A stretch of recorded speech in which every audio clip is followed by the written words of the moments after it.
Assalamualaikum warahmatullahi wabarakatuh. Perkenalkan, nama saya Muhammad Alfan Salih dengan NIM 21051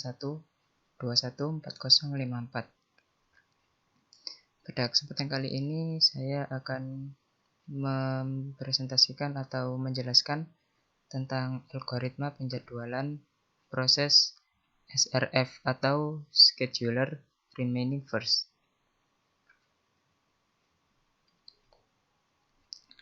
Sebelumnya, apa sih scheduling itu? Penjadwalan atau yang biasa disebut scheduling sendiri dalam sistem komputer merupakan pengaturan penggunaan waktu prosesor bagi sejumlah proses yang saling berkompetisi untuk mendapatkan resource yang dibutuhkan. Penjadwalan berkaitan dengan permasalahan memutuskan proses mana yang akan dilaksanakan dalam suatu sistem. Proses yang belum mendapat jatah alokasi dari CPU akan mengantri di ready queue. Algoritma penjadwalan berfungsi untuk menentukan proses manakah yang ada di ready queue yang akan dieksekusi oleh CPU. Proses memerlukan prosesor dan penjadwalan pemakaian prosesor. Berdasarkan berbagai ketentuan pada penjadwalan proses serentak, dapat disusun teknik penjadwalan prosesor. Dapat dipandang semua proses serentak itu sebagai satu kumpulan proses yang memerlukan prosesor.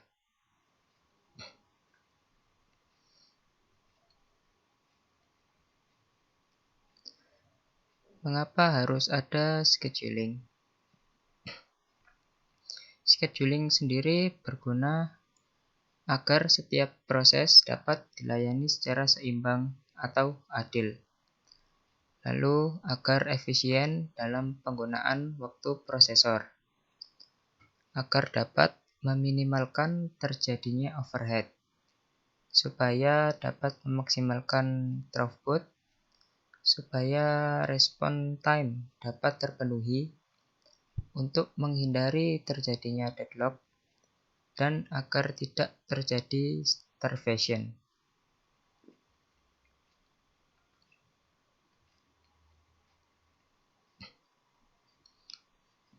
Apa saja yang masuk dalam kategori scheduling? Ya, scheduling sendiri terbagi dalam 4, yaitu penjadwalan jangka panjang atau long term, penjadwalan jangka menengah atau medium term, penjadwalan jangka pendek atau short term, dan penjadwalan I/O. Penjadwalan jangka panjang atau long term yaitu keputusan untuk menambah suatu proses ke dalam kelompok proses yang akan dieksekusi.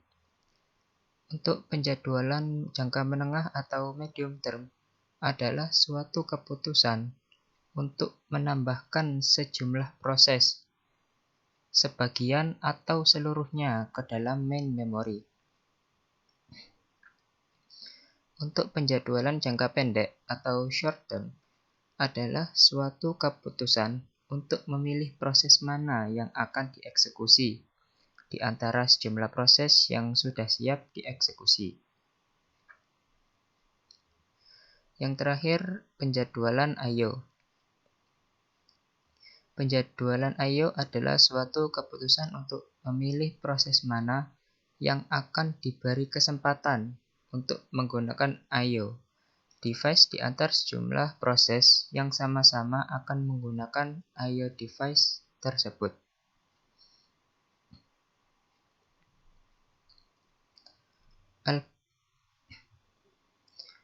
Algoritma dalam penjadwalan.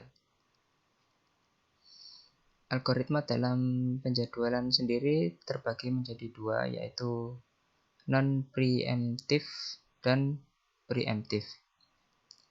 Kalau non-preemptive, proses diberi durasi waktu oleh pemroses, maka pemroses tidak dapat diambil alih oleh proses lain sampai proses itu selesai. Sedangkan kalau preemptive, proses diberi durasi waktu oleh pemroses, maka pemroses dapat diambil alih proses lain, sehingga proses disela sebelum selesai dan harus dilanjutkan menunggu jatah waktu pemroses tiba kembali pada proses itu. Untuk contoh proses non-preemptive yaitu ada FIFO atau first in first out atau yang biasa dikenal juga FCFS atau first come first serve. Lalu ada SJF atau short job first, dan ada HRN atau Hikes Review Next. Sedangkan proses preemptive contohnya seperti RR atau round robin, MFQ atau multiple feedback queues, ada PS atau priority scheduling, dan SRF short remaining first. Dan kali ini kita akan membahas tentang algoritma penjadwalan SRF.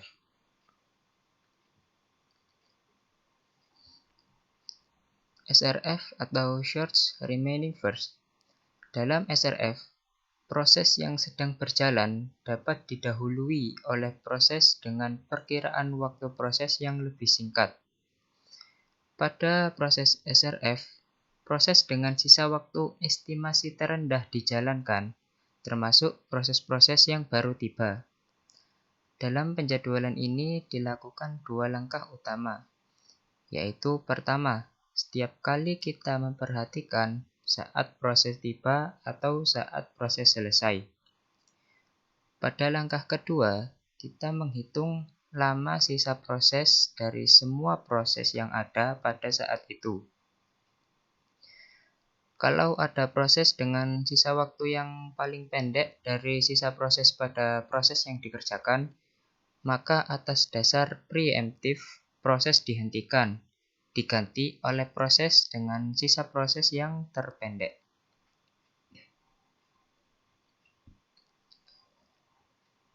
Nah, berikut contoh perhitungan untuk proses SRF. Misalkan ada 3 proses, yaitu proses A, B, dan C. Dengan masing-masing arrival time pada ms0, 0 ms, 1 ms, 2 ms. Dan masing-masing burst time 11, 6, dan 3. Dapat diubah menjadi seperti tabel yang ada di kanan.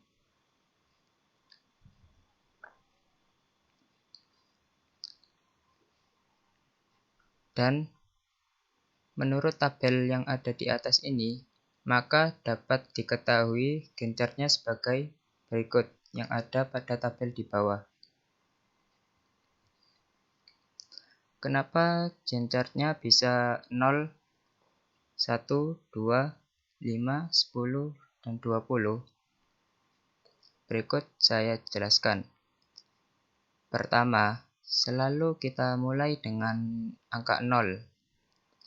Dan proses A dengan burst time 11 ms dieksekusi karena pertama kali datang. Kemudian proses B datang pada arrival time 1 ms dengan burst time 6 ms yang lebih singkat dari proses A. Dan masukkan burst time A yang diproses adalah 1. Kemudian dibandingkan antara burst time A tinggal 10 ms. Kenapa? Karena B datang 1 ms ketika A diproses. Nah, untuk menyelesaikannya, B memiliki 6 ms untuk menyelesaikan. Mana yang lebih singkat untuk dikerjakan duluan, dan ternyata B yang lebih singkat.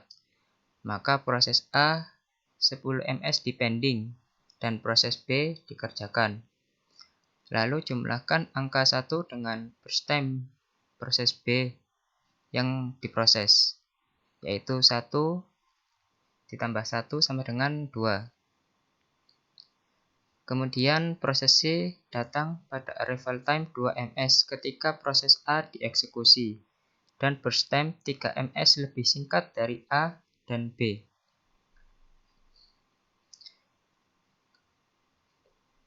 Kemudian dibandingkan antara burst time A yang 10 ms, B 5 ms, dan C 3 ms untuk menyelesaikannya. Dan ternyata C lebih singkat dari A dan B. Maka C akan diproses dan proses A dan B akan dipending. Lalu jumlahkan waktu proses dengan burst time proses C, yaitu 2 plus 3 sama dengan 5. Kemudian ketika proses C telah selesai, maka kita bandingkan lagi antara burst time A dan B. Manakah yang memiliki estimasi burst time tersingkat? Dan yang memiliki waktu burst time tersingkat adalah proses B.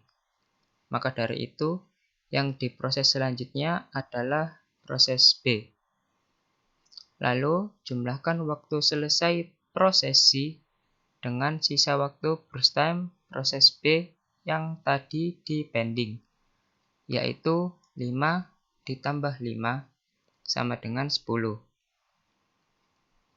Nah, kemudian yang terakhir adalah pengeksekusian proses A.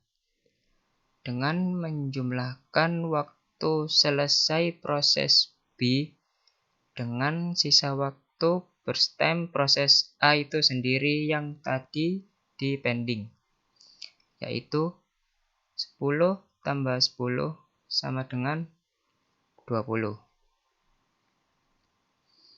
Nah, untuk yang sebelah kanan ini adalah cara menghitung WT atau waiting time. Waiting time yaitu completion time dikurangi burst time dikurangi arrival time. Seperti pada tabel di bawahnya. Pada proses A, completion time-nya 20 dikurangi burst time 11, lalu dikurangi arrival time 0 dan menjadi 9.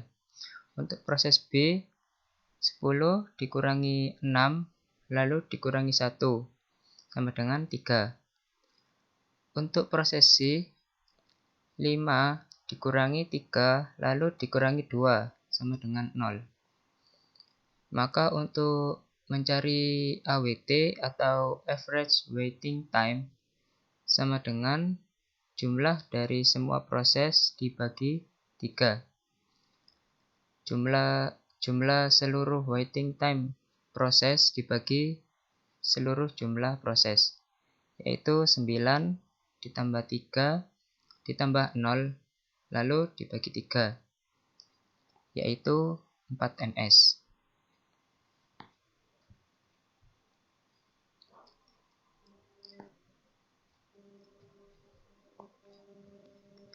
Lalu ada implementasi dalam kehidupan. Pada proses SRF ini saya menemukan implementasi pada pemesanan menu pada warung makan. Yang kita misalkan ada 3 orang pembeli yang ingin makan di warung. Pembeli pertama datang untuk membeli makanan dan minuman.